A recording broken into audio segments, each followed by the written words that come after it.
नमस्कार मित्रांनो, स्वागत करतो मी तुमचं साधंसुधच्या आनंदाचा पॉडकास्ट संवाद वेळामध्ये. आपल्या या आनंदाच्या पॉडकास्टचे सहकारी आहेत लघाटे रिअल्टर्स, ज्याच्या निवळीच्या साईटला तुम्ही जो प्रचंड रिस्पॉन्स दिला त्यामुळे त्या उत्साहाने त्यांनी आता दुसरी फेज सुद्धा सुरू केलेली आहे. आणखी दोन गोष्टी महत्त्वाच्या तुम्हाला सांगायच्या म्हणजे मुर्तवडे आणि नरवण या दोन ठिकाणी सुद्धा तुम्हाला कोकणातलं घर उपलब्ध होण्यासाठी दोन स्पॉट्स मिळाले. तर त्यांच्या त्या स्कीम्स सुरू होतीलच, लवकरच सुरू होत आहेत. त्याची अनाउन्समेंट त्यांची झालेली आहे. सो घाई करा आणि खाली दिलेल्या कॉन्टॅक्ट नंबरवर कॉन्टॅक्ट करा आणि कोकणात घर घ्या. आज मी अशा एका उबदार घरात आलोय. उबदार घर हे कुणामुळे असतं तर त्या आईमुळे असतं. आज माझ्याकडे मुद्दाम हा विषय डोक्यात आल्यामुळे माझ्याकडे एक कविता आहे. या कवितेमुळे तुम्हाला कळेल की मी कुठल्या उबदार घरामध्ये. आई एक नाव असतं, घरातल्या घरात गजबजलेलं गाव असतं. सर्वात असते तेव्हा जाणवत नाही, आता नसली कुठंच तरी नाही म्हणवत नाही. जत्रा पांगते, पालं उठतात, पोरक्या जमिनीत उमाळे दाटतात. आई मनातल्या मनात तशीच ठेवून जाते काय, जीवाचं जीवालाच कळावं असंच देऊन जाते काय. आई असतो एक धागा, आई असतो एक धागा, वातीला उजेड दाखवणारी समईतली जागा. घर उजळते तेव्हा तिचं नसतं भान, घर उजळते तेव्हा तिचं नसतं भान. विझून गेले अंधारात की सैरावैरात धावायलाही कमी पडतं रान. आई घरात नाही, हा आई घरात नाही, मग कुणाशी बोलतात गोठ्यात हंबरणाऱ्या गाई. आई खरंच काय असते, आई खरंच काय असते. लंगड्याचा पाय असते, वासराची गाय असते, दुधावरची साय असते, लेकराची माय असते. आई असते जन्माची शिदोरी, आई असते जन्माची शिदोरी. सरतही नाही आणि उरतही नाही, सरतही नाही आणि उरतही नाही. ह्या उबदार जागेत हीच कविता योग्य वाटली, कारण मी माईच्या घरात आलोय. मला माई या शब्दामध्ये जास्त विलक्षण गोडवा का जाणवतो. माई म्हणजे माझी आई. हा भाव प्रत्येकाच्या मनात निर्माण करणारी एक व्यक्ती परमेश्वराने आपल्याला दिली होती. तिचं नाव सिंधुताई सपकाळ. अनाथांची माय असं त्यांना म्हणलं जायचं, पण माई हा शब्द परफेक्ट आहे.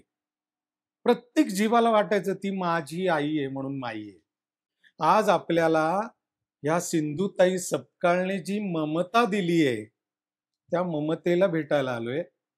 मनापासून स्वागत करूया ममता सिंधुताई सपकाळ. नमस्कार. ताई, मनापासून नमस्कार.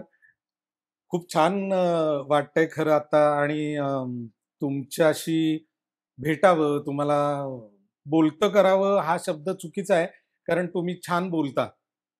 पण तुमच्याशी संवाद साधावा ही खूप दिवसांपासूनची इच्छा होती. आणि प्रेमाचा धागा किंवा काय म्हणूयात आपण, एकमेकांमध्ये ओढ निर्माण करायला लावणारी जी व्यक्ती ती म्हणजे माई. माई. आता माईच्या ह्या वास्तूमध्ये मी आलो. मी म्हणून मला असं वाटलं की खूप उबदार वाटतंय. ही मायेची ऊब आहे, माईची आणि मायेची अशी ऊब आहे. आणि तिने दिलेली ममता मला भेटायची होती म्हणून मी इथं आलो. तुमची ओळख मला नाही आवडणार करून द्यायला. ममता सिंधुताई सपकाळ याच्यातच सगळी जरी ओळख असली तरी तितकी पुरेशी नाही म्हणून हा संवाद आहे. सिंधुताई सपकाळांबद्दल मी बोलणं हे विनाकारण सूर्याची ओळख करून देण्यासारखं आहे, त्यामुळे मी त्या फंदात पडणार नाही. पण मला ममता सिंधुताई सपकाळ सुद्धा तितक्याच महत्त्वाच्या वाटतात आणि त्या प्रेमापोटी आलो आणि गप्पा मारायच्या ह्या उद्देशाने तुमच्याशी बोलणार आहे. तुम्ही सांभाळून घ्याल अशी अपेक्षा आहे. कारण खूप मित्रांनो खरंच सांगतो, की ममता सिंधुताई सपकाळ ह्या नावाचं वलय नाव वाचल्यावर तर आहेच. पण त्या व्यक्तीला जेव्हा जाणून घ्यायचा प्रयत्न होतो ना, तेव्हा जास्त जाणवतं, की आईशप्पथ! ही सिंधुताईंचीच मुलगी आहे राव. परफेक्ट. म्हणजे एखाद्याच्या पोटी जन्म घेतल्यानंतर तसंच व्हावं, असं काही नियम नसतो. पण तसंच झालेलं जेव्हा दिसतं, त्यावेळेला असं वाटतं तुम्हालाही लक्षात यावं. अ, ममताताई मला असं वाटतं ना, की आज मी कमी बोलायचंय आणि तुम्हीच बोलायचंय. अ, काही मला खरं प्रश्न तुम्हाला ऐकावंसं वाटतंय. इतकं छान बोलताय, इतकं छान बोलताय. अ, मला प्रश्न नाही विचारायचे पारंपरिक, पण मला मोकळेपणाने तुमच्याशी अशा पद्धतीने बोलायचे, की जेणेकरून मला बऱ्याच गोष्टींचं आकलन व्हावं. खूप अनुकूल परिस्थितीत वाढलेली आम्ही सगळी मंडळी आहोत. पण प्रतिकूलतेचा प्रवास कसा असतो आणि प्रतिकूलतेतून प्रवास करताना आपल्यासारखेच प्रतिकूल लोक अनुकूल स्थितीत कसे आणायचे, ही जी कला तुम्हाला लाभलेली आहे, ही परमेश्वर प्रदत्त देणगी आहे असं मला वाटतं. माईला एक काम दिलं होतं देवानं. ते माईने काम केलं. माई पुण्यापुरती राहिली नाही, महाराष्ट्रापुरती राहिली नाही, देशापुरती राहिली नाही. माई जगाच्या कानाकोपऱ्यात गेली, वैश्विक झाले ते. वैश्विक झाली. अगदी. मी तिला अरे-तुरे का म्हणतो? कारण आईला अहो जाऊ म्हणायचंच म्हणायचंच नसतं. नसतं. म्हणून अ, जो उल्लेख येईल तो असाच येईल, की अगदी, अगदी, ती अगदी. माई, ती माई. कारण माई या शब्दातच जी माया आहे ना, ती अहो माई ह्या शब्दात नाही. नाहीये. त्यामुळे आईबद्दल बोलायचे आणि आईची मुलगी समोर आहे आणि ती पण आता आई आहे. मोठी त्यामुळे ताई आहे, जी आईच्या जागेवर असू शकते. आईच्या मोठी जागेवर ताई असू आहे, शकते. जी मोठी आईच्या ताई आहे. जागेवर असू शकते. अ, ताई आपल्याला एखादी गोष्ट ज्यावेळेला परंपरेने मिळते, म्हणजे मी पण एका प्रथितयश व्यक्तीचा मुलगा आहे. अ, गंभीर क्लासेस ही जी काही येस. मोठी आयडेंटिटी होती, आहे आणि अरे सरांचा मुलगा असं म्हणून जेव्हा माझ्याकडे बघितलं जायचं ना, तेव्हा मला बऱ्याचदा असं जाणवायचं, की आई जबाबदारी तर आहेच, पण दडपण जास्त आहे. म्हणजे कसं, की अ, नव्यानं एखाद्या व्यक्तीचा प्रवास जेव्हा सुरू होतो ना, तेव्हा तो 1 ते 100 चा प्रवास सुद्धा लोक कॅल्क्युलेट करतात. पण नामवंत व्यक्तीचा प्रवास तेव्हा त्यांच्या पुढच्या पिढीचा प्रवास आहे ना, 1 ते 100 झाला तरी ते कॅल्क्युलेटच करत नाहीत. 1 ते 100 तर काय ठीक आहे त्यांनी केलंच होतं. तू 101 पासून करतोयस का? मला वाटतं ममता सिंधुताई सपकाळांचा प्रवास असा वाटतोय का तुम्हाला? म्हणजे 1 पासून सुरू होतोय का 1 पासनं 101 पासून? हिशोब होतोय का? समाजामध्ये 1 पासून हिशोब केला जात नाही. माझा प्रवास 1 पासूनच असतो खरं तर. पण तो मी हे तुम्हाला प्रथितयश लोकांच्या पुढच्या पिढींची व्यथा मांडतोय असं म्हणतोय मी, की होतं असं दडपण असतं, की बॅकड्रॉपला अरे सरांनी एवढं केलंय, हा काय करतोय बघू. या. मग ममता सिंधुताई सपकाळांचा अनुभव काय? मी मागे पण एकदा बोलले होते या विषयावर. कसं असतं, की आता एक्झाम्पल म्हणून आपण माईंनाच घेऊया. माझं वय आणि माईंच्या समाजकार्याचं वय सेम. म्हणजे मी जर 50शी गाठली आहे, तर माईंचं समाजकार्य पण 50 50 वर्षाचं. वर्षांचं. या 50 वर्षामध्ये त्यांनी जे काम उभं केलं, जितक्या अनाथांना सांभाळलं, ज्या संस्था मोठ्या झाल्या, त्याचा कालावधी हा आहे. पण माझ्या खांद्यावर ती जबाबदारी एका क्षणात पडली आहे. म्हणजे हा श्वास थांबला आणि ही जबाबदारी आली. मला तेव्हा श्वास घ्यायलाही वेळ नाही मिळाला. मी गुदमरले. श्वास थांबतो की काय असं वाटलं, की इतकं सगळं कसं पेलायचं? पण सुदैवाने सगळे सोबत होतो. मी ज्याला माई परिवार म्हणते, तसा आमचा सगळा परिवार सोबत होता. 6 महिने सुरुवातीचे गेले अवघड नाही असं नाही. पण आता सवय झाली आहे त्या प्रवासाची आणि मुळात सुरुवातीला ही माझी खंत होती, की आईसोबत नाहीये, आईसोबत नाहीये. आईशिवाय कसं अ, हे कसं करायचं, हे कसं पेलायचं? आता मी आईलाच सोबत ठेवते. कदाचित आता इथे बसलेली पण असेल. हं, हं. माझा विश्वास आहे त्यावर. आता जे मी तुमच्याशी बोलते कदाचित ती मला सुचवतीये, की हे सांग, हे बोल. मी ट्रान्सपरंट झालीये. म्हणजे मी इतकी पाण्यासारखी झालीये, की आता ती माझ्यात जे मिसळेल ते तुमच्यापर्यंत पोहोचेल. वाह! मला असं वाटतं माझी आई गेली तेव्हा 50% मी निघून गेले. कारण तिच्या जाण्याने ज्या गोष्टी माझ्या आयुष्यातून निघून गेल्या त्या परत येणार नाहीयेत. तिचा आवाज ऐकायला मिळणार नाही. तिच्या पदराचा वास नाही, तिचा स्पर्श नाही, तिचं काहीच नाही. ते संपलं एका ठिकाणी. ते वास्तव आहे. मग जे माझ्यातलं संपलं ते पुढे निघून गेलं. हं, हं. आणि जे 50% मी उरले आहे मागे, त्याला 100% करताना मागे 50% आई उरली आहे. वाह! आता जी माझ्यातली 50% आई आहे, ती सगळं करणार. मी माध्यम आहे.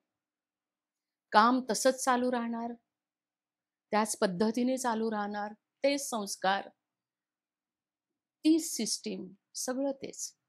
फक्त मी आता माध्यम आहे. आई गमतीने म्हणायची, की अ, दीपक दादा, जे आमचे ममता बालसदनचं काम बघतात. आईचा सगळ्यात पहिला मानसपुत्र, की दीपकची संस्था आता ममता बालसदन तो बघतो.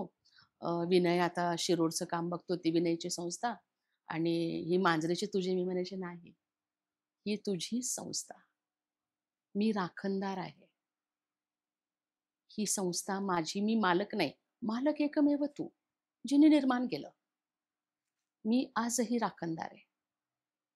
इथल्या पानाफुलापासून मुलापर्यंत माझी जबाबदारी आहे. पण राखणदाराची भूमिका. तो जो उठणार नाही, मातणार नाही, घेतला वसा टाकणार नाही, ते आहे. पण तुम्ही जसं म्हटलात, की ते दडपण जाणवतं का किंवा कसं डील केलं जातं? आई एक उदाहरण द्यायची, की तुमच्या खांद्यावर किंवा किंवा तुमच्या डोक्यावर जर तुम्ही काही लिटर पाणी घेतलं, तर त्याचं ओझं होतं. हं. ते जर वजन वाढवलं तर तुम्ही चालवू शकत नाही एका क्षणाला. हो, तुमचे खांदे दुखून येतात, हो. तुमची मान भरून येते. इतकं ते ओझं होतं. पण तुम्ही जर हजारो लिटर गॅलन पाण्यामध्ये जर स्वतःला झोकून दिलं, तर ते पाणी इतकं आसपास असतं, पण त्याचं तुम्हाला ओझं जाणवत नाही. मला वाटतं जबाबदारीलाही हेच लागू होतं. तुम्ही जोवर ती ओझं म्हणून जबाबदारी घेता ना, तोवर ती जबाबदारी तुम्हाला अशी ओझ्यासारखी वाटू शकते. ही माझीच आहे, हा माझ्या आयुष्याचा भाग आहे. जितका माझा श्वास सहज आहे, तितकं माझं काम सहज असणार आहे. अशी एकदा स्वतःला पटवून दिलं, की मग मला नाही वाटत काही जड जात. ममता सपकाळ यांना ममता सिंधुताई सपकाळच व्हायचं होतं? हो, हे मात्र मी सुरुवातीपासून नक्की होय, ठरवलं होतं? होय, होय. नाही, नक्की म्हणजे मला काही अ, आईसारखं भाषण देणं किंवा आई ज्या पद्धतीने काम पुढे नेत होती, ते नाही. पण मला हेच काम करायचं होतं. त्याशिवाय मी एम-एस-डब्ल्यू केलंच नसतं. तुम्ही एम-एस-डब्ल्यू या केलं. म्हणजे माझी मानसशास्त्राची डिग्री माझी, ग्रॅज्युएशन माझं सायकॉलॉजी घेऊन झालं गरवारे कॉलेजला. तिथे 94 साली ग्रॅज्युएशन झालं. त्यानंतर मी एम-एस-डब्ल्यू केलं. जर मला ह्या कामामध्ये यायचंच नसतं, तर मी एम-एस-डब्ल्यू केलंच नसतं. अच्छा, म्हणजे हे निर्धारपूर्वक आणि ठरवूनच अगदी, केलेले अगदी. आहे. आईचं कसं असायचं, की आई म्हणायची, "मी काम खूप करते, पण मला ते कागदपत्रावर मांडता येत नाही." आई मराठी 4थी पास, तेही हाल्फ टाईम. हे ती भाषणातनं अभिमानाने सांगायची आणि मलाही प्रचंड अभिमान आहे त्या गोष्टीचा.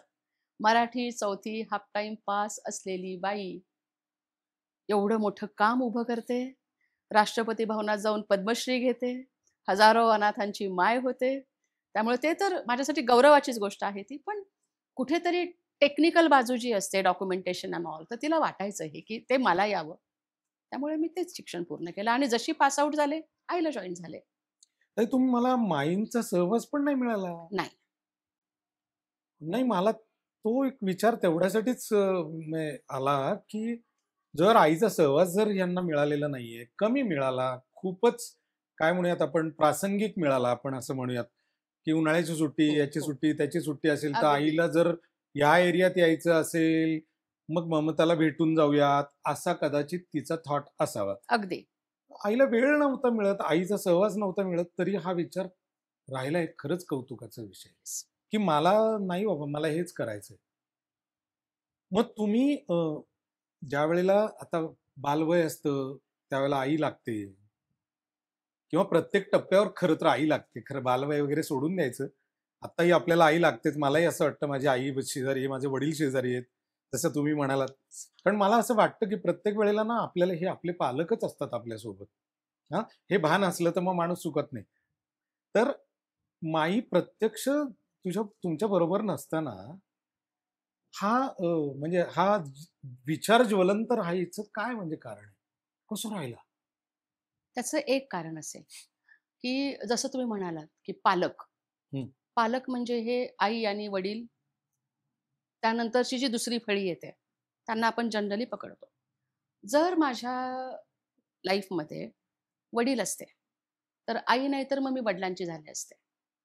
हं, जर हं, मला आजी असती, तर मी तिची झाली असते. हं, जर मावशी असती, तर मी हं, तिच्याकडे ओढली गेली असते. हं, एखादा मामा असता, हं, तर मी भाची म्हणून मिरवलं असतं. हं, मला हे कुणीही नव्हतं.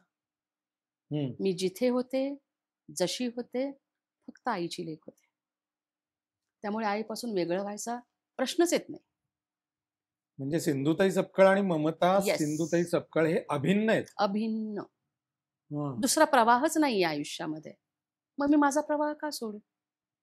मला मग माहिती आहे आईचा सहवास त्या प्रवाहात मिसळणार आहे. बाजूला होणार आहे, मिसळणार आहे, बाजूला होणार आहे. प्रवाह एकच आहे. तुम्ही सुरुवातीला कुठे होतात मग? कारण मला आई तर हो, फिरतीवर हो. होत्या कंटिन्यूअस. आईचा स्वतःचाच असा थारा नव्हता खरं सांगायचं हां, तर. हां. त्यामुळे माझं बालपण जे गेलं ते जळगाव जिल्ह्यातल्या अच्छा. फैजपूर या गावी. माझं लहानपण तिथे गेलं महानुभाव पंथाच्या मठामध्ये. मी रांगायला, चालायला तिथे शिकले. नंतर पहिली माझी अमरावती जिल्ह्यामध्ये झाली महानुभाव पंथाच्या मार्गामध्ये. हं. दुसरी माझी परत फैजपूरला झाली. तिसरी मी अकोला जिल्ह्यामध्ये शिकले. 4थी 5वी परत फैजपूरला गेले. 6वी पासून मात्र पुण्यात आले. चळवळीपासून श्रीमंत पुण्यात. दगडूशेठ हलवाई ट्रस्टनी माझा पूर्ण शैक्षणिक खर्च केला. हो, त्यांच्यामुळे माझं ग्रॅज्युएशन झालं हो. आणि एम-एस-डब्ल्यू जे आहे पोस्ट ग्रॅज्युएशन ते पतंगराव कदम प्रतिष्ठानने करून दिलं. म्हणजे अच्छा. गणपती बाप्पा वाह! आणि भारती विद्यापीठ प्रचंड उपकार आहेत माझ्यावर त्यांचे. बरं, बरं. त्यांच्यामुळे मी उभी आहे. वाह, वाह, वाह! येस. खरंच ही खूप मोठी गोष्ट आहे खूप खरं मोठी तर. गोष्ट खूप आहे. मोठी गोष्ट आहे. कारण या अशा वेळेला मदतीचे हात किती येतील याची शंका असते खरं तर. आणि प्रतिकूलतेच्या वेळेला याची जास्त किंमत कळते, की आपल्याला कुठेच मदतीचे हात येत नाहीयेत आणि एक संस्था येते आणि आपला पूर्ण खरचं. आधार बनते. म्हणजे आई तेव्हा तात्यांना हे म्हणाली होती, असं आई सांगायची, की हिला जर मी जवळ ठेवलं तर मी बाकीच्यांवर प्रेम नाही करू शकणार. माझ्याकडनं पार्शलिटी होईल. मी हिला अंधारात नेऊन खाऊ घालेल. बाकीच्यांना पाणी पाजून म्हणजे झोपवेल. पोटचं लेकरू बाजूला ठेवलं. हे ती सांगायची. बापरे! मी तो अनुभव नाही घेतला. कारण मी लांबच होते. हो. पण मला असं वाटतं, की आमची स्क्रिप्टच तशी लिहिली गेली असेल दोघी मायलेकींची, हं. की आम्ही कायम एकमेकींना पूरक राहिलो, दूर असून. दूरच. ती म्हणायची ना, की "तुला ना मी ममता कासविनीच्या नजरेने मोठं केलंय." हां, मलाही तेच आत्ता वाटलं, की कासवी जशी दृष्टीनीच दृष्टीने मोठं पिलांना करते. येस. मोठं करते किंवा घार हिंडते आकाशी, तिचे चित्त चित्त पिलापाशी, तिचे पिलापाशी. पिलापाशी. कारण ती तशी ती जागेवर एका नव्हतीच. नव्हतीच. कारण तिचा तो म्हणजे काय संचार संचार. विविध ठिकाणी संचार येस. चालू होता आणि तरीसुद्धा ती ममतेनं स्वतः तेव्हा एका परिवर्तनातून जात होती. हं, म्हणजे तुम्ही जर आईचं आयुष्य बघितलत ना, तर ती सुरुवातीला तिचा संघर्ष ती अशी लढवय्या होती. हं, हं. म्हणजे माझ्या जन्माच्या वेळेचा शेणखताचा किस्सा असू देत किंवा 81, 82, 83 त्या दरम्यानचा चिखलदऱ्याचा लढा असू देत, मेळघाटातला. हो, ती हो. अशी संघर्ष करायची, ती अशी तुटून पडायची.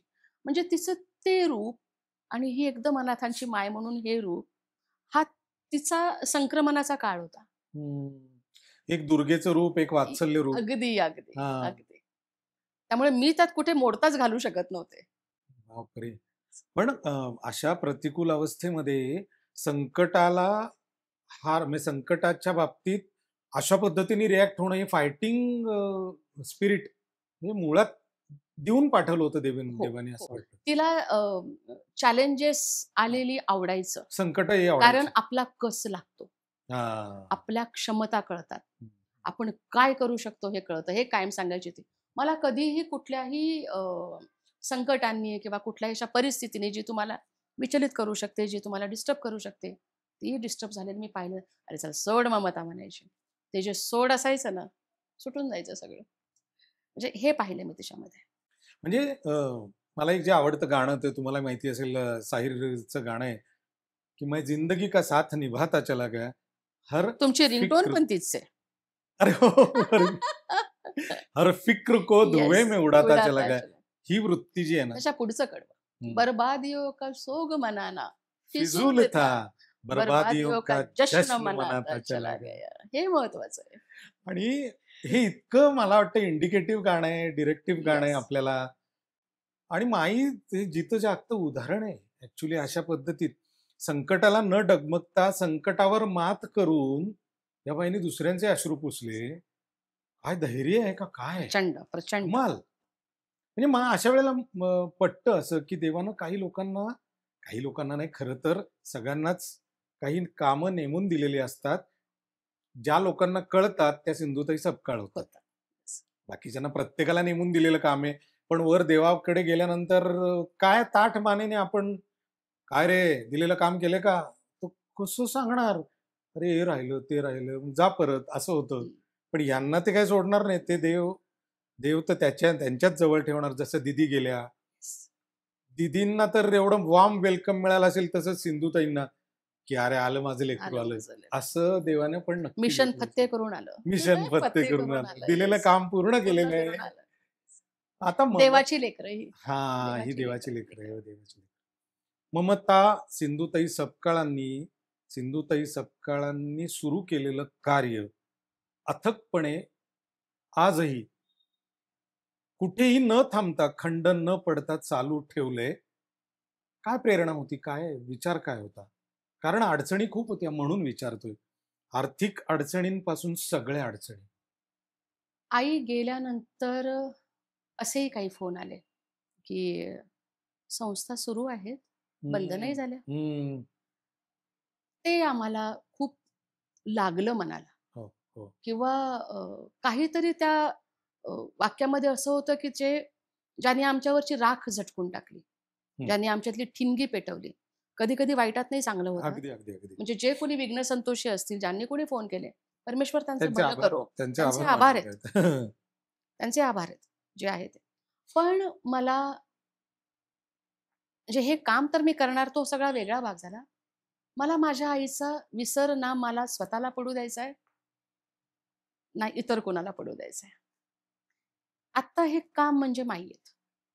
माईंच्या संस्था म्हणजे माई आहेत. आणि जर माईंच्या संस्था अविरतपणे तसंच काम पुढे नेतायत म्हणजे माई आहेत. माई फक्त देहाने नाहीत. हं. हा विचार मला जोवर माझा शेवटचा श्वास आहे, तोवर हे असंच घडलं पाहिजे. या बाबतीत मी आग्रही आहे. किती संस्था आहेत आपल्या?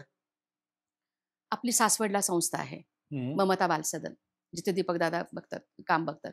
तिथे 75 काय 75 आहे? मुली आहेत तिथे. मुली. मुली हो, तिथे. इथे आपण जिथे सन्मती बालनिकेतनमध्ये आहोत, इथे 92 मुलं आहेत. शिरूर 92 मुलं आहेत? मुलं, येस बॉईज. म्हणजे तुम्ही आलात तेव्हा त्यांची शाळेची तयारी हो, सुरू होती. हो. येस. तुम्ही जर शिरूरला गेलात, तर तिथे 102 मुलं आहेत. हो. Yes, boys. आणि तुम्ही जर चिखलदऱ्याला गेलात, अमरावती जिल्हा, तिथे 55 मुली आहेत, ट्रायबल एरियातल्या. आणि सगळ्यात माझ्या जवळची संस्था म्हणजे वर्ध्याचं गोरक्षण, जिथे आपण भाकड गायींना सांभाळतो. टाकून दिलेल्या, सोडून दिलेल्या सगळ्या गायी आपण सांभाळतो. आई गेली तेव्हा तो आकडा 150 होता. 155 वगैरे काहीतरी. आता तो 250 आहे. अच्छा. माई गेल्या तेव्हा सगळ्या मुलांचा एकूण आकडा 215 समथिंग काहीतरी होता. आता तो 325 आहे. हो. आणि ही जी सगळी मुलं आहेत, हां. ताई, आपण ज्या संस्थांचा उल्लेख केला त्या सगळ्या ठिकाणी असलेली मुलं ही अनाथ मुलं आहेत. ऑर्फन, सेमी ऑर्फन, गरीब, गरजू सगळी. ज्यांना काळजी आणि संरक्षणाची गरज आहे. ज्यांचं भविष्य कुठेही सिक्युअर नाहीये किंवा ज्यांना शिकता येणार नाहीये. आजच्या आजच्या क्षणी म्हणजे आजच्या तारखेला जर आपण एकूण चित्र पाहिलं ना, शिक्षणाला पर्याय नाहीये. हं, हं. शिक्षण हा मुलाचा पहिला अधिकार आहे. मग आपण काय काय करतो या संस्थांमध्ये मुलांचं संगोपनासह? संगोपन. मुलांचं म्हणजे अन्न, वस्त्र, निवारा हे तर आहेच आहे. हो, हो. शिक्षण आणि पुनर्वसन, एज्युकेशन आणि शिक्षण रिहॅबिलिटेशन. पण आपण येस. पूर्ण त्या जबाबदारी मुलाला आपली. जे शिकायचंय, जितकं शिकायचंय, मुलगा-मुलगी भेद नाही. त्यांनी ते शिक्षण घ्यायचं आणि सक्षम होऊन संस्थेतनं बाहेर पडायचं. माझ्या संस्थेतली अच्छा. आता 3 मुलं जॉबला लागली. बरं, आता बरं. दिवाळीनंतर ती बाजूला होते. आणि काय मुलींचे वयोगटातली ही मुलं आहेत काय? आता ज्यांना जॉब लागले ते तर 22-23 हो. झालं, शिक्षण पूर्ण आणि ही झालं, मुलं जॉब आली लागले. कधी होती आपल्याकडे? अरे बापरे! एक त्यातला 3 वर्षाचा होता. बापरे! येस. एक त्यातला काहीतरी 7 वर्षाचा होता. आली तेव्हा. म्हणजे साधारण 15 वर्षांपेक्षा जास्त. जास्त. जास्त. म्हणजे त्यांचे लहानपणीचे फोटो जर आता पाहिलं तर बडबडून येतं. आणि आता जर तो रुबाब पाहिला त्यांचा, हो. तर प्राउड फील होतं. माझ्या मुली खूप चांगलं शिकतायत. इंजिनिअरिंग करतायत, फार्मसी करतायत. हो. खूप छान शिकतायत मुली. मुळात आईला शिकायचं होतं. हं, हं, शिक्षण हा तिचा वीक पॉइंट होता. आता ही मुलंच तिचं स्वप्न पूर्ण करतायत. हं, ही मुलं पुढे जातायत म्हणजे आई शिकते. हं, संस्था मोठ्या होतायत म्हणजे आई आहे. हं.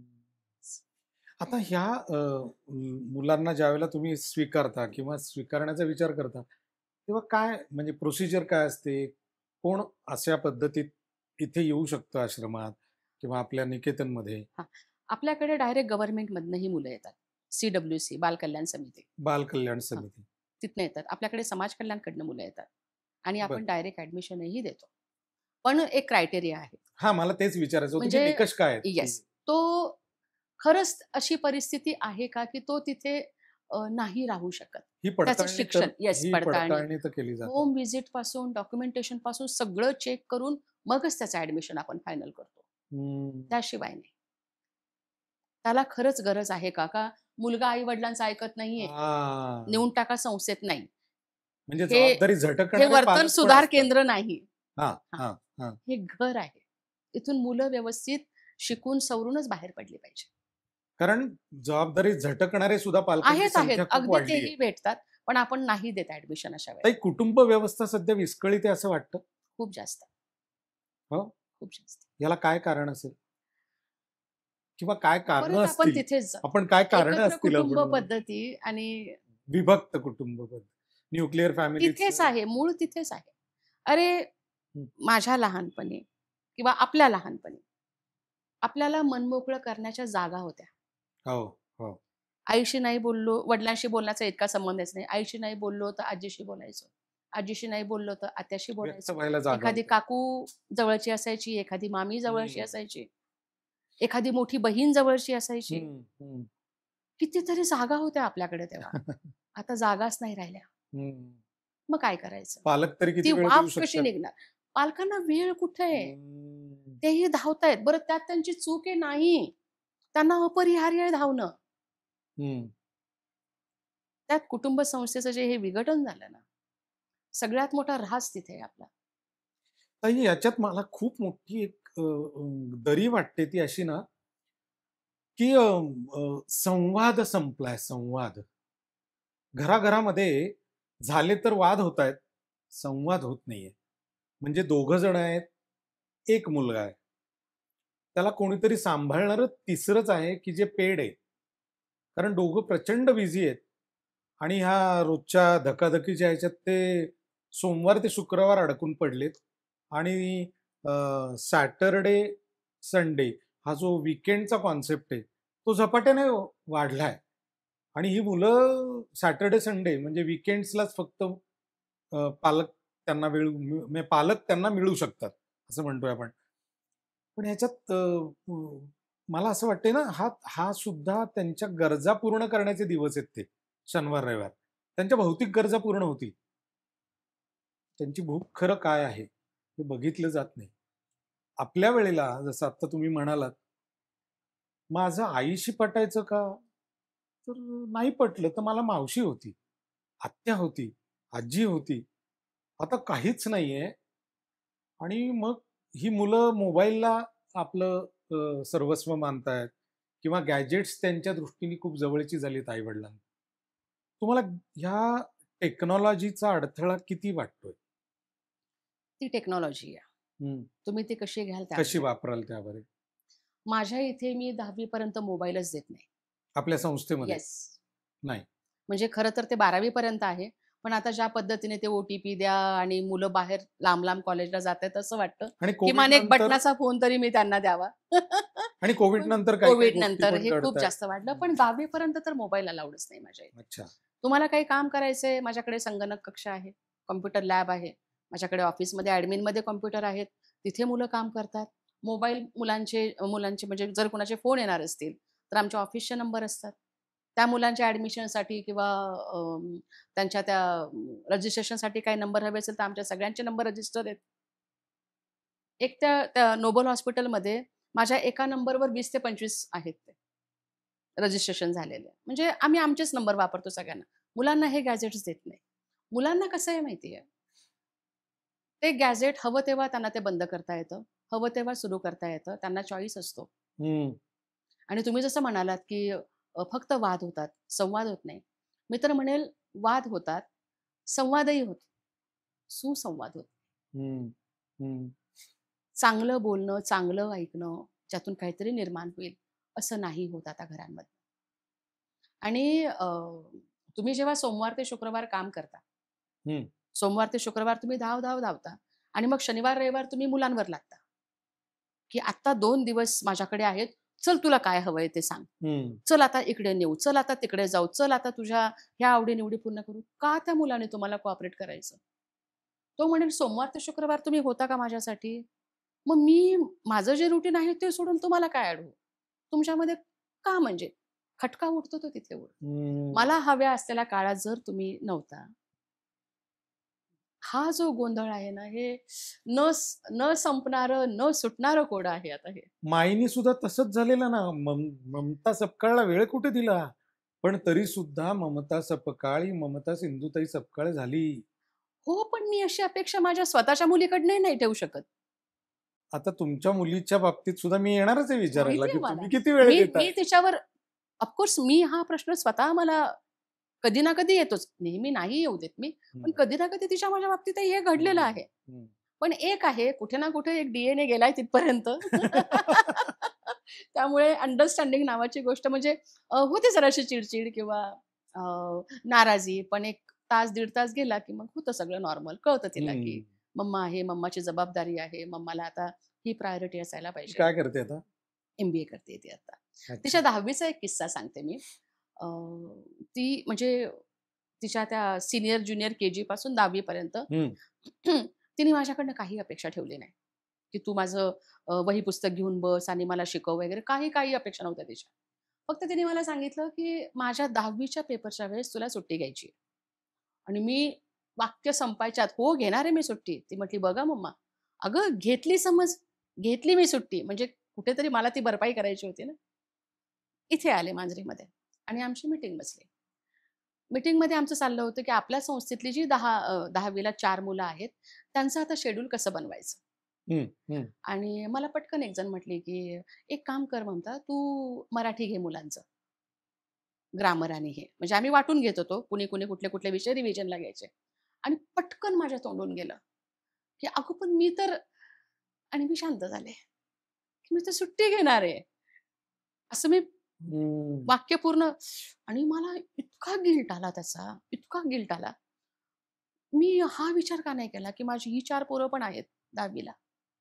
मी घरी गेले. मी हा सगळा प्रसंग तिला सांगितला. म्हटलं असं-असं घडलंय आणि माझ्याकडे मराठी विषय येत होता आणि मी म्हटलं, की "अगं पण मी तर" आणि मी थांबले. ती अशी शांत झाली. मला म्हटली, "एक काम कर, मला फक्त पेपरला सोडवायला सेंटरपर्यंत ये. ये. पेपरला मी आत गेले, की मग तू घ्यायला पण येऊ नकोस." त्यामुळे सोडवायला तिला जायचे घ्यायला आणि या मुलांना घ्यायला घ्यायला. घ्यायला म्हणजे इथे थांबायचे, कारण पोरं हां. पेपरवर नाही यायची. सोल्युशन तर तिनेच दिलं ना. म्हणून म्हटलं, एक तो डीएनए गेलाय तिथपर्यंत, हं. तो समजून घेतो. समंजसपणाचा yes, DNA. Right, right, of right. Course. कारण ह्या गोष्टी आता आहे ना, ह्या शिकवून नाहीयेत. नाही येत. तुम्हाला मी जे आता तो मुद्दा सांगतोय, फार की आत्मकेंद्रित झालोय हो आपण. मी, प्रचंड. माझं, मला हे इतकं झालंय ना आता. हं, आपण, हं. आपलं, आमचं नाही राहिलं. आपण बंदच झाला विषय. आपण बंदच हं. झालं. म्हणजे आता आपण सहज बोलताना आपल्या पिढीचे लोक आपण नेहमी सांगतो, की आपल्या घरी या ना. अहो, मी कधी माझी आई म्हणायचे नाही, आमची आई म्हणायचे. हं, माझ्या सगळ्या मैत्रिणी माझे बाबा माझी आई म्हणायचे आणि मी आमची आई हं, बोलायचे. हं. म्हणजे मला ते आई गेल्यानंतर जास्त जाणवलं. मग त्यानंतर मी आवर्जून आता माझी आई म्हणते. आता मात्र आवर्जून म्हणते माझी आई, माझी मम्मा. म्हणू देत, मला कधीतरी म्हणू देत. कदाचित ती माझ्या आतली एक इच्छा अशी खूप अ, अपूर्ण राहिलेली इच्छा आहे, की मी माझी आई म्हणावं. आता मी ते पूर्ण करते. पण ती असेपर्यंत आमची आई, आमची आई, आमची आई असंच बोलले ते. ह्या सगळ्या प्रवासामध्ये तुम्ही शिक्षण घेत होतात, आईच्या विचारांमध्ये तुम्ही जगत होतात, लहानाचे मोठ्या झालात, प्रवास झाला, ग्रॅज्युएशन झालं, सगळं झालं. हा कवी कुठे सापडला? हां? कवी. मित्रांनो, मुद्दाम सांगतो, ममताताई बोलणार नाही. उत्तम गझल करते. उत्तम, अप्रतिम गझल करते आणि नॅचरली येतात त्या गझल्स. आता हे कसं येतं, काय येतं मला काही कल्पना नाही. मला कविता आवडतात, शब्द आवडतात, तुम्हाला माहिती असेल. त्यामुळे आता जरा माझ्या आवडीचा विषय, जास्त आवडीचा विषय बोलणार आहे. कुठनं आलं हे? सिरियसली सांगते. मला 2010 पर्यंत माहिती नव्हतं, की हं, माझ्या आत असं काही दडलंय म्हणून. काहीतरी दडलंय. माहीतच नव्हतं. एकही ओळ मी 2010 पर्यंत लिहिलेली नव्हती. पण माझी आई उत्तम कवयित्री होती. तिला जर तितका स्पेस, तसं वातावरण मिळालं असतं ना, ती फार सुंदर आत्मचरित्र ऑफकोर्स तिने लिहिलं. पण एक कवी म्हण, लेखिका तर ती आहेच आहे. तिचं मी वनवासी आत्मचरित्र हो. आहेच आहे. पण मी कायम ते उदाहरण देते, की तिच्या ज्या ओळी, ज्या तिने लिहून ठेवल्यात, कुठे-कुठे अशा 2-2, 2-2 ओळी आहेत त्या, की निखाऱ्यावरी दुर्दैवाच्या पडली चिमणी पिलं. निखाऱ्यावरी दुर्दैवाच्या पडली चिमणी पिलं, कवटाळूनी हृदयासी त्यांना मी आईचं प्रेम दिलं. हो. पिलं, दिलं. सदा भुकेचा कहर माजला, अन्न मिळाले कधी, चार घास मागाया आले तुमच्या दारामध्ये. हे तिने लिहिलंय. ऑफकोर्स मग ते परत इथपर्यंत ते येणंच होतं, कारण आई म्हणायची, "तू रक्तावर नाही गेली ममता, तू दुधावर गेली आहेस." वाह! वाह! वाह! जे माझ्यासाठी प्राउड आहे. खूपच, खूपच त्यामुळे छान. ते दुधातनंच आलंय. जे आलंय ते दुधातनं आलंय. त्यामुळे मी कुठे ना कुठे माझ्यात ती ठिणगी असणार आहे. 2010 ला Orkutवर भीत-भीत गेले होते. कारण सोशल मीडिया आणि Orkut त्याचे अ, खूप सारे समजपेक्षा गैरसमजच फार होते. Orkutवर जाणं म्हणजे काहीतरी तुमच्या आयुष्यात उलथापालथ होणार आहे असं हो, काहीतरी. हो, हो. पण गेले आणि तिथे काव्यांजली नावाची कम्युनिटी होती. जिथे माझा मित्र आहे सचिन पावसकर. तो त्रिवेण्या लिहायचा आणि त्याने मला ती लिंक पाठवली. हं. आणि मग तिथे गेलो तर त्रिवेण्या, कविता, गझला, अभंग सगळं असं पोस्ट सगळ्या वाचतीये. कुठली तरी माझी भूक होती ती, की इतकं सगळं एका ठिकाणी मिळणं आणि काय सणसणून मला ती सुरसुरी आली आणि काय त्या 10 ओळी खरडल्या मी आणि केल्या तिथे पोस्ट. आठवते पहिलं कधी? नाही. ते आठवू नये असंच होतं. अजिबात आठवू नये.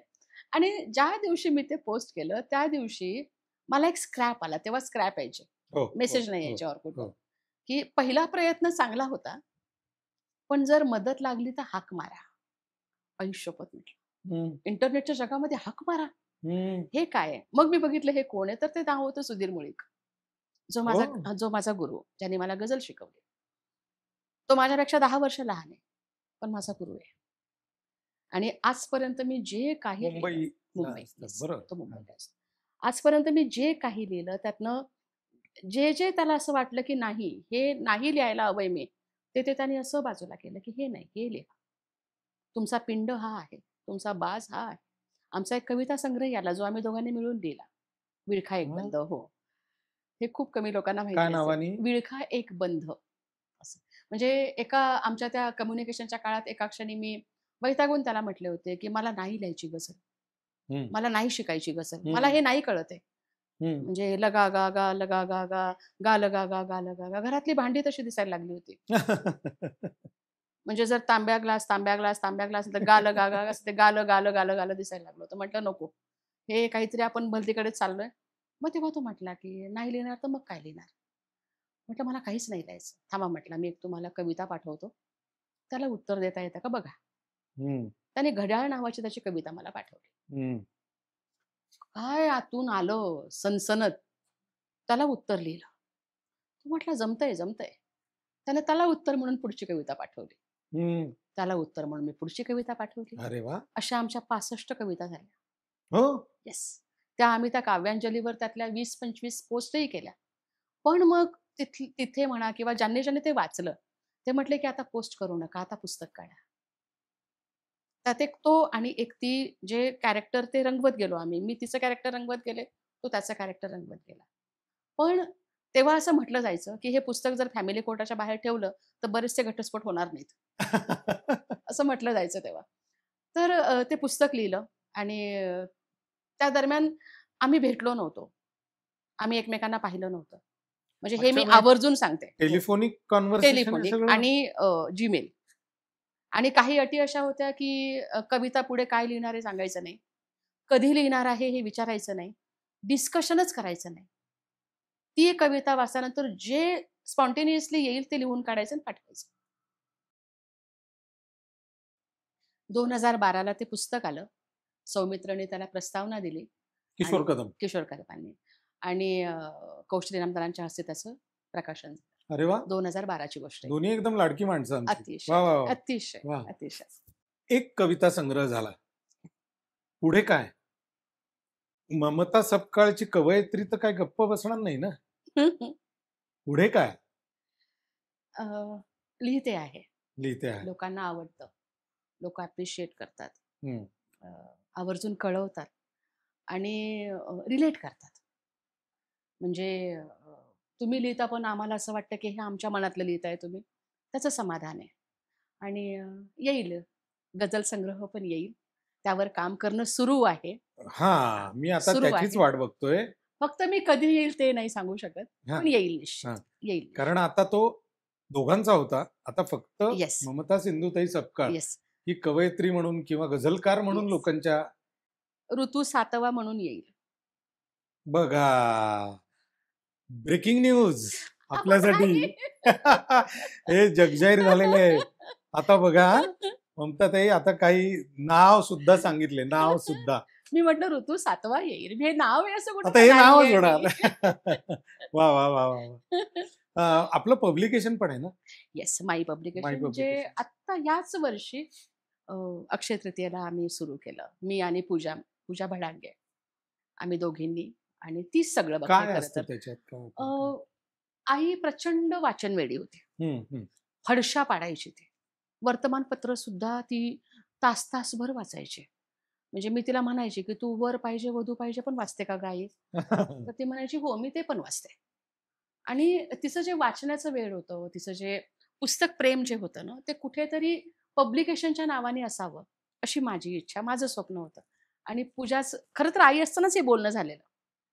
पण तेव्हा असं काही त्या गोष्टींनी अ, मूळ धरलं नव्हतं म्हणा किंवा इतकं सिरियसली आम्ही घेतलं नाही. पण नंतर जेव्हा पूजा आणि मी बोललो, ते म्हटले, "ताई मी करेन सगळं." अहो म्हटलं, "तूच कर. माझ्याकडे तर तो वेळही नाही, ती नजरही नाही आणि ज्या पद्धतीचं डिव्होशन त्या कामासाठी लागतं, अगदी योग्य व्यक्ती. ती सगळं पब्लिकेशनचं काम बघते, संपादक म्हणूनच काम बघतीये ती. आणि आता आमचं उद्या म्हणजे 11 तारखेला 4थं पुस्तक येतंय आणि 12 तारखेला 5वं पुस्तक येतंय. मागच्या 5 महिन्यामध्ये आमची 5 पुस्तकं. अच्छा, बर. आणि हे कोणी माई कोणी पब्लिकेशन. लिहिलेली किंवा काय कशी असतात? येस. सुरुवात आम्ही कविता संग्रहाने केली. नंतर कथा संग्रह आला. नंतर कादंबरी आली. जे आहे ते. आणि आता आमचं एक बाल साहित्य येतंय. आता अजून एक कविता संग्रह आला, जे सुंगी-मुंगीची गोष्ट म्हणून 12 तारखेला आहे. अ, काय अक्षर नोंद प्रहराच्या अक्षर नोंदी असा एक उद्या संग्रह येतोय. पण सगळ्या प्रकारचं साहित्य आम्ही अ, म्हणजे वाव देतोय. साहित्याचे सगळे प्रकार सगळे आपण प्रकार. हो, हो. पब्लिकेशन्सच्या अंडर पब्लिकेशन्सच्या करतो. अंडर यावे आणि बेसिकली यामागचा थॉट आहे, की जर मी माई पब्लिकेशन, माई किंवा माईंचा फोटो त्यासाठी वापरलाय, तर त्याचं काही ना काही योगदान मला संस्थेला देता यावं. आणि जर मी माईंविषयीच काही लिहिलं किंवा एखादं पुस्तक आलं, तर त्याचं सगळं माईंना इथे संस्थेला देता यावं. कारण ते माईंचं आहे. हम्म, हम्म. मला हे कनेक्टेड आहे ते माई पब्लिकेशन. जरी मी त्याची ओनर असले किंवा जरी पूजा काम करत असले, तरी ते आमच्यामध्ये ते ठरले, की सगळा खर्च वगळता जे येईल ना, ते अशा पद्धतीने आपल्याला संस्थेच्या दृष्टीने. येस, अशा पद्धतीने. बरोबर. अजून आपल्या संस्थेच्या अंडर त्याचे काही कामकाज चालतं, ह्याच्यामध्ये आता किती कर्मचारी वर्ग हा शब्द नाही योग्य वाटणार मला म्हणायला, सहकारी वर्ग किती आहे आपला, की जो आता आपण या संस्थेचा या जागेचा विचार केला या वास्तूमध्ये, कारण हे टीमवर्क आहे. तुम्ही नेहमी हो, सांगता की हो. हे टीमवर्क आहे, टीमवर्क माझे आहे. एकटीचं काम अगदी, नाहीये. अगदी. Basically you are a initiator, पण टीम तर लागतेच, तेवढीच डेडिकेटेड लागते येस. आणि तेवढीच निष्ठेने काम काम करणारे लोक करणारे. लागतात. हो. आणि मी जेव्हा जेव्हा इथे आलोय त्यावेळेला मला कुठलाही अभिनिवेश न करता इतकं अकृत्रिमपणे माझं स्वागत केलं गेलं, प्रेमानं. लगेच जाणवतं की अरे हे नैसर्गिक आहे. ही मुलं जी आता ज्यांना आपण अनाथ मुलं म्हणतो खरं, तर हीच खरं आपली मार्गदर्शक तत्व वाटतात. कारण इतकी शिकवून जातात, इतकी निरागस ती मुलं. अगदी. आणि ज्या पद्धतीने तुम्हाला येऊन बिलगतात, मी अनेकदा पाहिलं. किंवा मागच्या वेळेला मी जेव्हा आलो होतो तेव्हा एका 2 मुलांच्या बाबतीत काहीतरी तक्रार आली होती. शाळेतनं ती मुलं त्यांना परत पाठवलं होतं. त्यांनी काहीतरी आगळीक केली त्या मुलांनी. कुठेतरी टेरेसवर गेला होता, उडी मारली होती आणि त्यामुळे पाण्याच्या शिक्षकांनी टाकीवर काहीतरी गेला होता. त्याला तिथून पकडून आणलं होतं. तिकडून पकडून या. आणलं आणि त्या ज्या पद्धतीत तो तुमच्या ऑफिसच्या बाहेर बसला होता ना, मी म्हणलं अशा पद्धतीत कोण बसतं आत्ताची मुलांपैकी? इतका तो निरागस आणि इतका घाबरलेला, बेदरलेला मुलगा होता. बरं लहानही नव्हता, 7वी-8वीत हो, असावा तो. हो. आणि त्यावेळेला तुम्ही ज्या पद्धतीत बोललात ना, मला जसं आता आपण मगाशी विषय झाला होता, की आई कडक पण होती, माई कडक पण होती हो. आणि माई वात्सल्यरूप पण होती.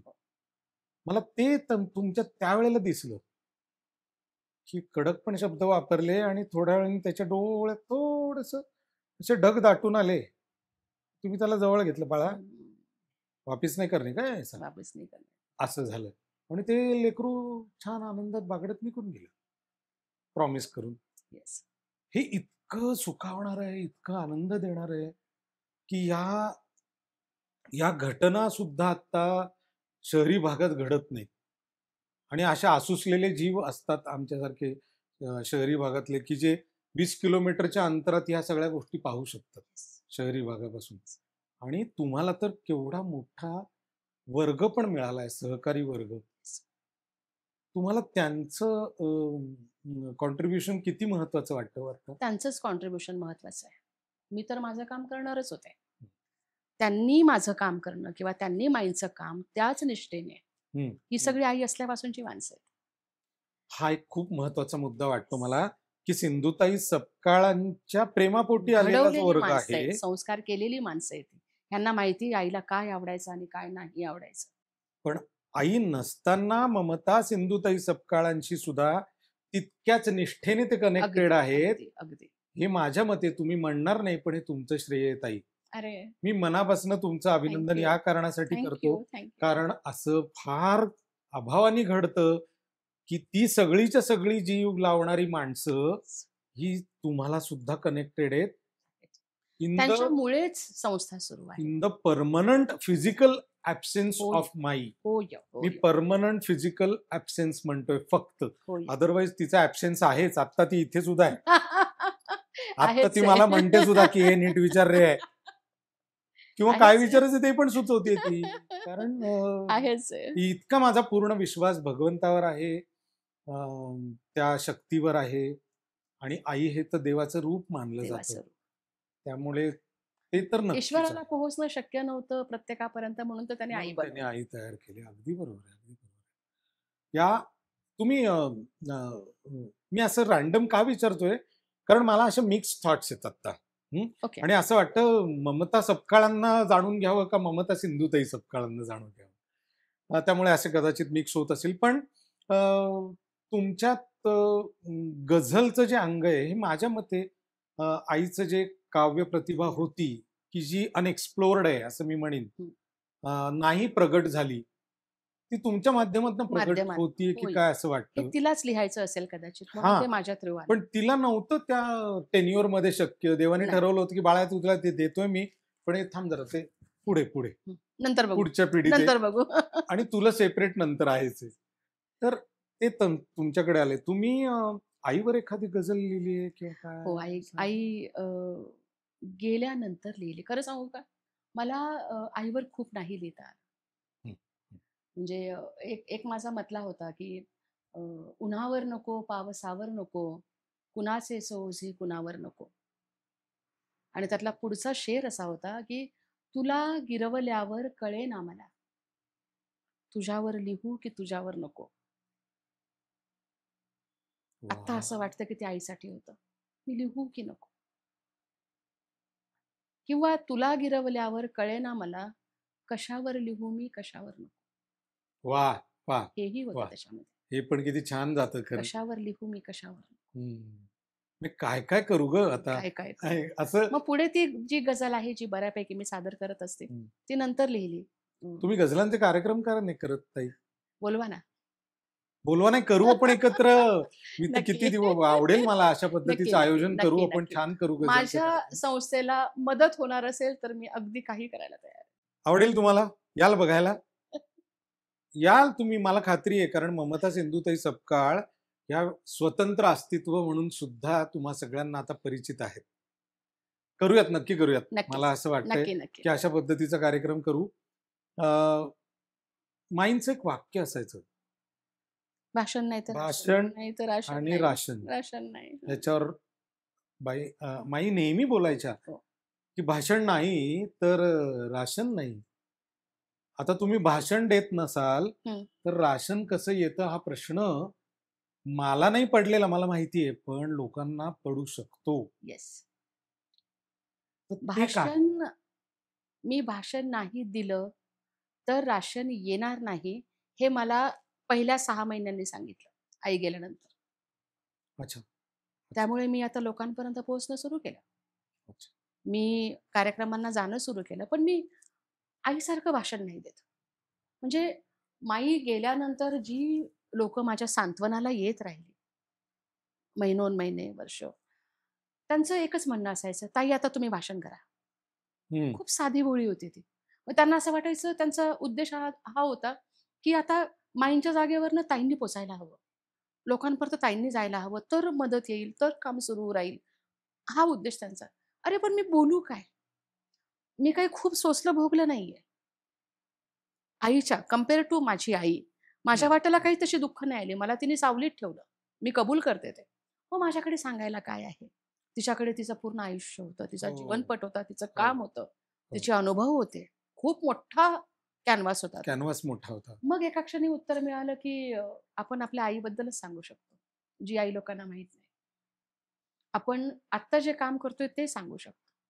आपण पुढे काय करणार आहोत ते सांगू शकतो. आणि समाजाने ह्या कामाला जोडून घेणं फार महत्वाचं आहे.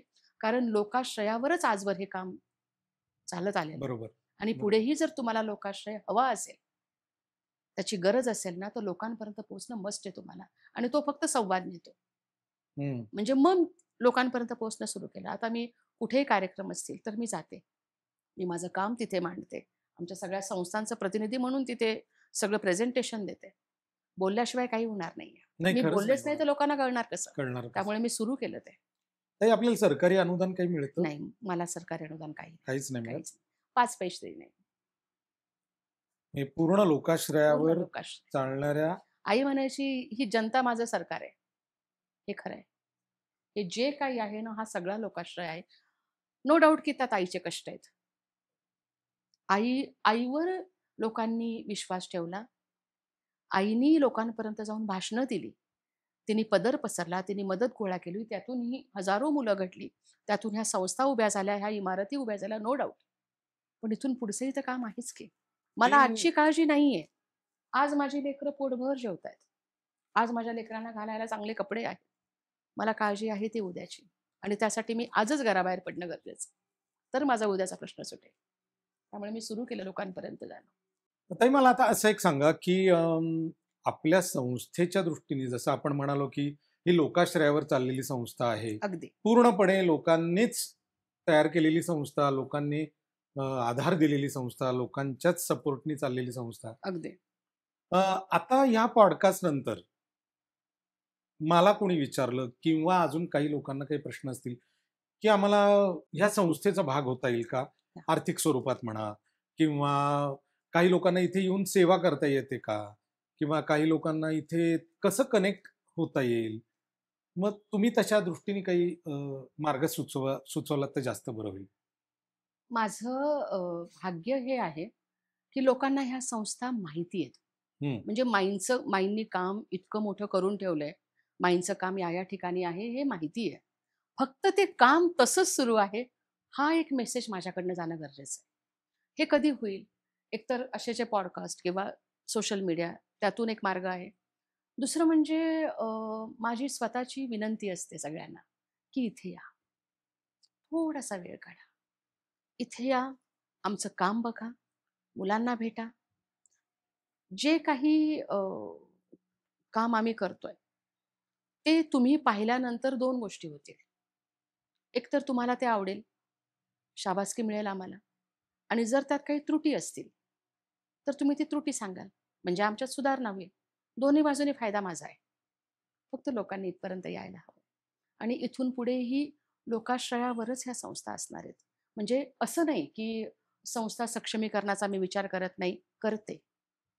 मागच्या 2 वर्षापूर्वी आम्ही सिंधुताई सपकाळ फाउंडेशन रजिस्टर केलं, सेक्शन 8 अंतर्गत. आम्ही त्याच्या अंदर आता संस्था कशा सक्षम करता येतील, या दृष्टिकोनातून एक-एक पाऊल म्हणजे उचलतोय. आपण संस्थेमध्ये एखाद्याला डोनेशन द्यायचं असेल तर हो. तो देऊ शकतो. हो, हो, हो. आपण अगदी आपल्या ATG, 12A हे सगळं आहे आपल्याकडे. आपल्या डिस्क्रिप्शनमध्ये आपण ही सगळ्या लिंक्स देऊ. अगदी, हां? अगदी, अगदी. किंवा फोन नंबर्स किंवा कॉन्टॅक्ट नंबर्स हो काय द्या. जे आहेत अगदी पत्त्यापासून सगळं सगळं द्यायचंय देऊयात, आपल्याला. सगळं देऊयात. हो. आणि आपल्या सगळ्या ज्या संस्था आहेत, हां. 4-5 ज्या काही हो. संस्था आपल्या आहेत, ह्या सगळ्यांची कनेक्शन्स देऊ. कारण महाराष्ट्रभर, जगभर ज्यांना अगदी. जिथे सोयीचं वाटत हो. असेल. मी तेच म्हणते, की तुम्हाला जी संस्था माईंची जवळ आहे, हां. बारामतीवाला असेल तर त्यांनी सासवडला जावं, नगरवाला असेल त्याने शिरूरला जावं, मुंबईवाला असेल त्याने पुण्याला यावं, अमरावतीवाला असेल त्याने चिखलदऱ्याला जावं, नागपूरवाला असेल त्याने वर्ध्याला जावं. माझं म्हणणं तेच आहे, की तुमच्या जवळची कुठलीही संस्था जी तुम्हाला जवळ आहे माईंची, तिथे जा, भेट द्या, आमचं काम बघा आणि मग बरोबर. तुम्ही ठरवा, की तुम्ही काय करू शकता. हं. हे माझं सगळ्यांना सांगणं आहे. कारण आत्ता आर्थिक बळ येस. हा खूप महत्वाचा मुद्दा आहे. पैशाचं काम शेवटी पैसाच करतो. पैसाच करतो. पैसाच या करतो. वर्षी जेव्हा मी माझ्या मुलाचं MITमध्ये ॲडमिशन घेतलं, तेव्हा त्याच्या एका वर्षाची फी 3,00,000 आहे. हं. मी आत्ता जवळ-जवळ 1.5 लाखापर्यंत फी भरली आहे त्याची. पण पुढची मला भरावीच लागणार आहे, हं. जे आहे ते. पैशाची मदत ही लागतेच. जेव्हा शिक्षण येतं, जी मुलं सायन्सला आहेत त्यांची 35,000 40,000 फी मी भरलेलीच आहे. असं काही ठरवलंय का आपण की एका मुलाची साधारण एखाद्याला जबाबदारी घ्यायची असेल, आर्थिक जबाबदारी घ्यायची असेल, की या मुलाच्या वर्षभराचं शिक्षण किंवा वर्षभराचं काय म्हणूयात आपण जे काही खर्च त्याचा शैक्षणिक होतो, पालकत्व आपण देतो. तर तसं काही हो, हो. आपल्याकडे आहे आहे? आपल्याकडे. साधारण ते इयत्ता 1ली पासून 10वी पर्यंत आहे आणि ते अप्रॉक्सिमेटली काढलंय आम्ही. ₹3,500 पर मंथ इतका तो खर्च येतो. Okay, okay. त्यामुळे तितकं जर शैक्षणिक पालकत्व म्हणतेय मी, ते जर कुणी स्वीकारलं, तर त्याचा आम्हाला त्याच्या शिक्षणाचा खर्च. शैक्षणिक खर्च त्याचा. अच्छा. त्याचं जाणं, येणं, स्टेशनरी, शाळेची फी बरोबर, असं सगळं बरोबर. त्यात येतं. 9वी-10वी ला तो खर्च जास्त आहे. आणि आणखी दुसरं कुठल्या माध्यमातून माणसं किंवा लोक तुम्ही इथे येऊ मदत करू शकता, शकतात, तुम्ही सहाय्य करू शकतात? येस. म्हणजे आता मी जी आम्ही लोकं काम करतोय, जी माझ्याशी जोडली गेली, जसं नाशिकवरनं प्रणव आहे. तो माझ्याशी कनेक्टेड आहे. माहिती प्रणव कामाशी Satbhai, Pranav Satbhai. Digital portrait yes, master yes, yes. माझ्या लहान प्रणव भावासारखा आहे. सातभाई, येस. की ज्याच्यामुळे आपण एकत्र ज्याच्यामुळे आलो. आपण एकत्र आलो. ज्याच्यामुळे ऑफ आपण एकत्र कोर्स. आलो. अगदी. क्रेडिट गोज टू आणि आता तो थोडासा वेगळा विषय म्हणण्यापेक्षा इंटरप्ट करतो मी तेवढ्यासाठी. मित्र हो, इथे वर जे काही दालन आहे ना किंवा संपूर्ण आत आल्यापासून ते वरच्या फ्लोअरपर्यंत जी काही पोर्ट्रेट्स आहेत, माईंची जी काही पोर्ट्रेट्स आहेत, ती या आमच्या प्रणव सातभाईंनी केलेली आहेत. हां, नाशिकचा हा एक नंबरी एक्का आहे. हां, एक नंबर. त्यामुळे तुम्ही ते डिजिटल पोर्ट्रेटचं पॉडकास्टमध्ये तुम्ही बघणारच आहात. बघितलं नसतील तर बघा. त्याचाही पॉडकास्ट आता आहे. आपल्याच चॅनलवर आहे. बरोबर? अ, प्रणव सातभाईचा पोर्ट्रेट मला वाटतं आपल्या ह्या सगळ्या वास्तूमध्ये सगळीकडेच दिसतं. अ, प्रणवचं वेगळंच कनेक्शन आहे. प्रणवनी माईला पाहिलेलं नाही. पण आईचा प्रणव सहवास नाही मिळाला. नाही मिळाला. मला एकदा माईचं दोनदा माईचं दर्शन झालं होतं. कार्यक्रमाला गेलो होतो.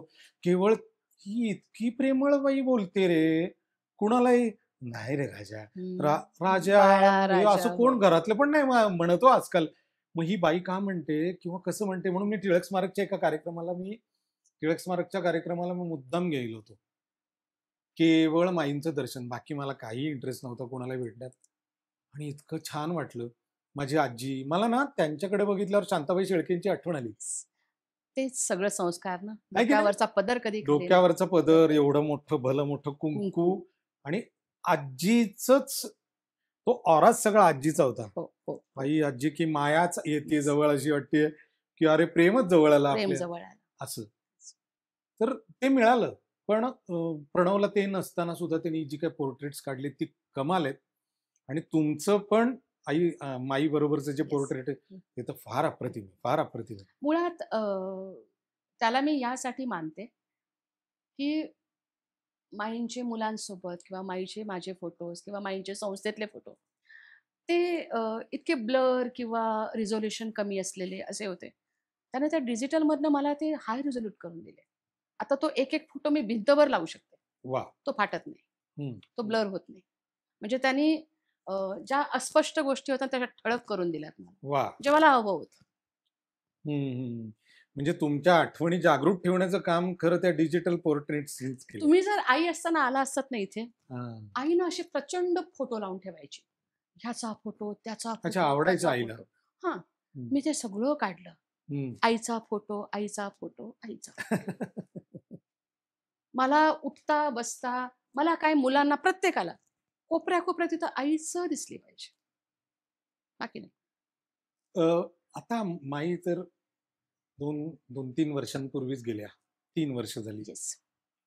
मला एकच फक्त मुद्दा सहज मला डोक्यात असा येतोय, की त्यावेळेला माईशी अटॅच झालेली जी मुलं होती, ती आत्ताही आहेत. आहेत. त्यांना कसं म्हणजे त्यांच्या काय भावना होत्या तो, जेव्हा माई गेली आणि आता काय होतं ना, अशी एखाद्या व्यक्तीवर आपण आपलं आयुष्य जेव्हा पूर्ण कनेक्टेड असतो, तेव्हा ती व्यक्ती जेव्हा जाते तेव्हा काळोख होतो, काळोख. की अरे बापरे! हे तुम्हाला आई म्हणून वाटलंच असेल. पण ती मुलं, ती लेकरं, की ज्यांची ती आईच होती खऱ्या अर्थाने, त्यांचं काय म्हणजे मला त्यांच्याबद्दल थोडंसं विचार मनात येतो, की त्यांना काय वाटलं असेल? कारण आता ही मुलं दिसतात ना मला. आईला म्हणजे जो शेवटचा प्रवास होता तो. हं. आईला शेवटच्या दर्शनासाठी, अंत्यदर्शन ज्याला म्हणतो, त्यासाठी खालच्या हॉलमध्ये आणलं होतं हं. मांजरीच्या. फुल गर्दी होती या गल्लीमध्ये. सगळीकडे पोलीस बंदोबस्त, कठडे लावले गेले होते. आणि आम्हाला सांगितलं गेलं, की आता शेवटचं दर्शन आहे, मुलांना दर्शन घेऊ द्या. म्हणजे त्या बाजूने मुलं येणार, अशी दर्शन घेणार आणि मी या बाजूला उभी होते, जिथून बाहेर पडतात तिथे. माझी मोठी मुलं, ती दर्शन करून अशी आली आणि जी मला बिलगली. कुणी पायाजवळ मटकन बसलं, कुणी गळ्याला मिठी मारली, कुणी मागून पकडलं, कुणी गळ्यात पडलं. हे हे जे झालं ना, अशी झुंबड झाली होती तेव्हा. आणि तो जो त्यांचा आक्रोश होता ना, आई चालली आता आपली म्हणून. हं. त्या एका क्षणाने मला मोठं केलं. म्हणजे मी माझं दुःख घेऊन बसणारच.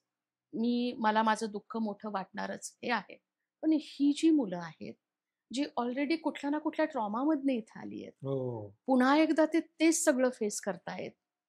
काहीतरी आपल्या जवळचं हिरावून घेतलं जाणं, म्हणजे पुन्हा पोरकेपणा येणं, परत पुन्हा अनाथ वाटणं. अनाथत्वाची भावना. सगळ्यात पहिलं तर मी हे केलं, की ते कुठेही डिस्टर्ब होतील असं काही होऊ दिलं नाही. ना संस्था बदलल्या, ना जेवणाचा मेनू बदलला, ना कपड्याचा पॅटर्न बदलला, ना एज्युकेशनचा पॅटर्न बदलला. नाही. तुम्ही आजही तेच शिकायचंय, जे तुम्हाला शिक्षण घ्यायचंय ते. जेवण आपलं तेच बनणार आहे, तीच चव असणार आहे. तुमच्या राहण्याच्या, खाण्याच्या उलट अपग्रेड करत गेले. आणि कुठेतरी हा विश्वास त्यांना घेत गेले, की आई फक्त देवाने नाही. आज आई आपल्यासोबत आजही आहे. ती आहे म्हणून तर आपण प्रगती करतोय ना आणि मुलांचा त्यावर विश्वास बसतो, की हो ताई आई आहे. कारण त्याशिवाय आपली प्रगती शक्यच नाही. कारण आईची ममता ते अनुभवतायत येस. आत्ता, असं माझं अगदी, अगदी, ठाम मत आहे. कारण मी बघतोय की आईची ममता अनुभवली जाते त्यांच्याकडनं.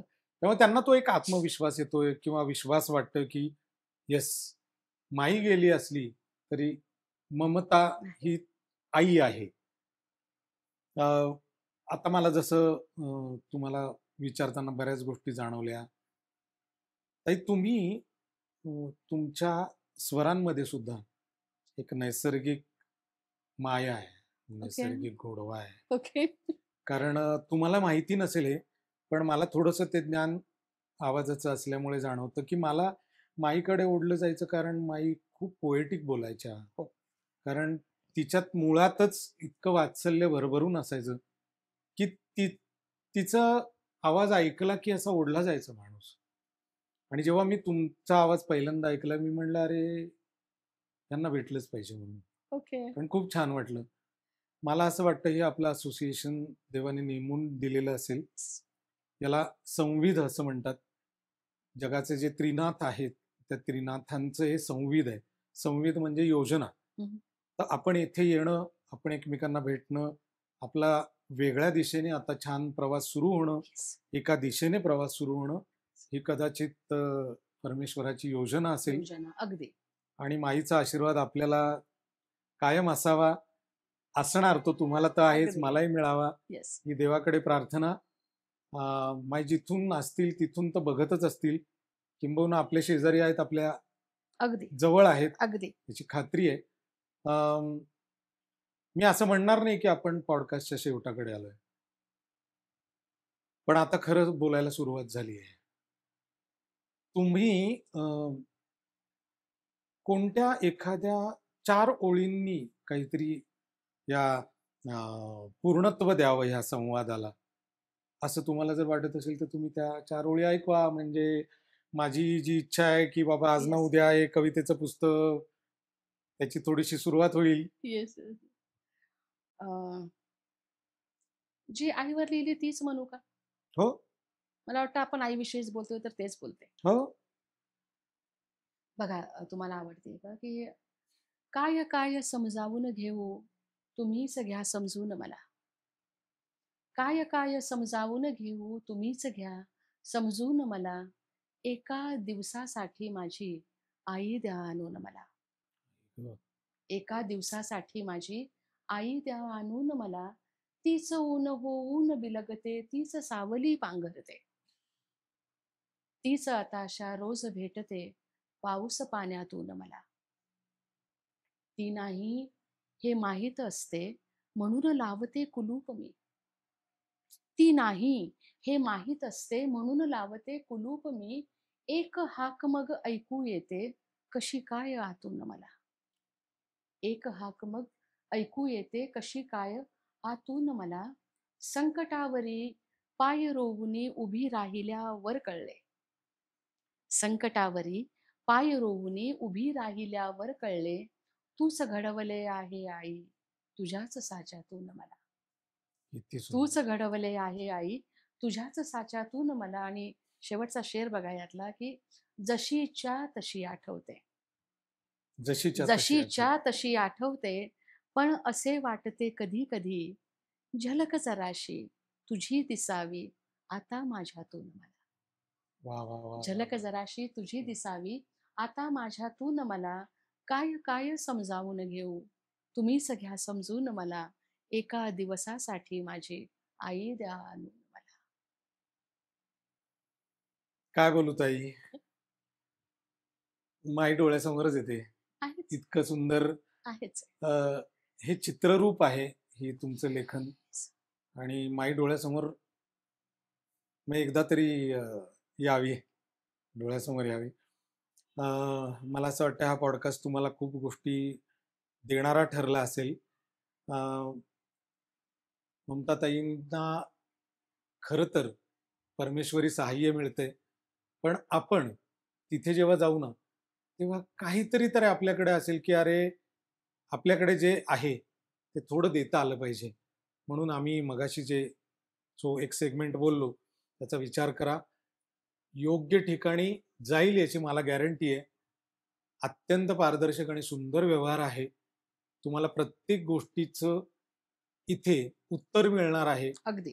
त्यामुळे माझी मनापासूनची आणि कळकळीची विनंती तुम्हाला, की कोणत्याही माध्यमातनं या आणि सन्मती देवाकडे मागून या सन्मतीला जोडून घ्या. तीच खूप मोठी गरज आहे आणि तीच खूप मोठी आपली माईंना दिलेली आदरांजली असेल. तुम्हाला कसा वाटला एपिसोड आणि कसा वाटला पॉडकास्ट जरूर सांगा. पण मला आवडेल, की ममताताईंना विचारायला, की ताई कसं वाटलं गं? खूप दिवसांनी बोलले इतकं. अ, आपण मुळात मुलाखत वगैरे असं नव्हतंच. आपण चर्चा करत होतो. आणि ही चर्चा तुम्ही आता पोहोचवणार आहात हं. लोकांपर्यंत. माझ्यासाठी खूप सुंदर अनुभव. Thank you so much. अ, तर असं हे सगळं आहे. तुम्हाला हा एपिसोड आवडणार किंवा लोकांपर्यंत पोहोचावा, जास्तीत जास्त लोकांपर्यंत हा जाऊ द्या. तो एवढ्यासाठी आपल्या चॅनलच्या दृष्टीने मी नाही सांगत आहे मंडळी. हे असं अलौकिक कार्य करणारे जे लोक परमेश्वरांनी पाठवलेत, हे कार्य पोचायला हवं.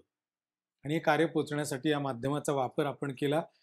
ममताताईंच्याकडे येऊनच मी ममताताईंना सांगतो, की तुम्ही इथे आलात आणि आणि खूप छान आपल्याला गप्पा मारायला तुम्ही वेळ काढलात.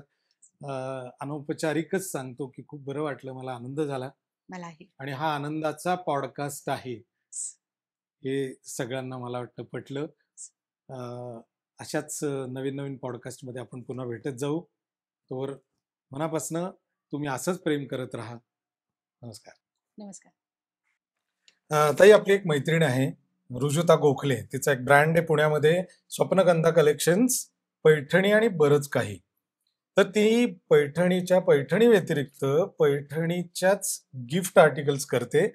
तिने तुम्हाला एक गिफ्ट दिलेली आहे. हो. अत्यंत प्रेमाने थँक स्वप्नगंधा कलेक्शन्सचं. Thank you.